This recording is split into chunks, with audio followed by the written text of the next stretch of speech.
ওইদিকে বাড়ির কাজ চলছে আর এদিকে ঋষির আবদার বায়না, তার সঙ্গে রান্নাবান্না, এই সব কিছু নিয়ে ব্লগ স্টার্ট করলাম একদম লাঞ্চের থালা হাতে নিয়ে। চারিদিক পুরো একদম ওলট পালট হয়ে রয়েছে, তার কারণটা আপনাদেরকে একবার দেখাই চলুন।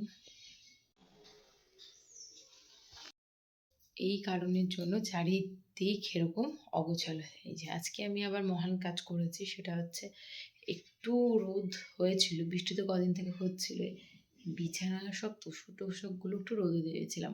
অনেক দিন ধরে রোদেই দেওয়া হয় না, এখানে আসি আর 2-1 দিন থাকি আর চলে যায়, যার জন্য সম্ভবই হয়ে ওঠে না। আর আজকে বেশ রোদটা হয়েছিল, সকাল সকাল রান্নাবান্নাটাও কমপ্লিট করে ফেলেছিলাম, ব্যাস এগুলোকে রোদে দিলাম। কিন্তু এই তো ওপরের ঘরের বিছানাপত্র এই অবস্থা হয়ে রয়েছে, নিচের ঘরের বিছানাপত্র এখনও রোদেই রয়েছে। ঋষিকে ঘুমটা পাড়ালাম আর আমি ভাবলাম একটু ঘুমাই, কিন্তু দেখলাম যেহেতু ঋষি পাপা নেই, ওপরে দেখে আসলাম যে কাজটা কেমন হচ্ছে আর কি।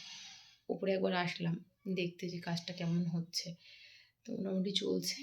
এবার ওই বাথরুমটা মেঝেটা ঢালাই হবে, তারপরে বাদবাকি কাজ আবার শুরু হবে। যাই হোক, আমিও যাই একটু রেস্ট নিয়ে নিই। চলুন আপনাদেরকে দেখাই বাড়ির কাজ কতটা হলো।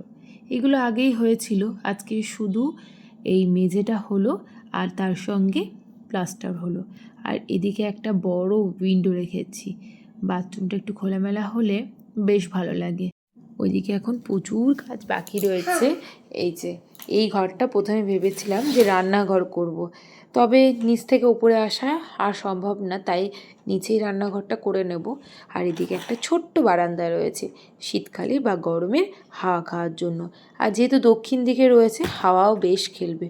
আর এই হচ্ছে আমাদের বাড়ি, যেখানে আমরা আগে থেকেই থাকছি। এই দুটো রুম, একটা সামনে বারান্দা, আর এরকমই সেম রয়েছে নিচে।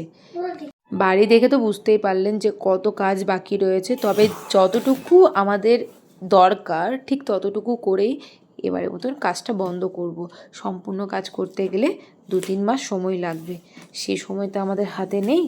আর এখন ঋষি শুয়ে পড়েছে, তার ডিনার কমপ্লিট, আর তারই সঙ্গে আপনাদের সকলকে জানালাম good night and sweet dream.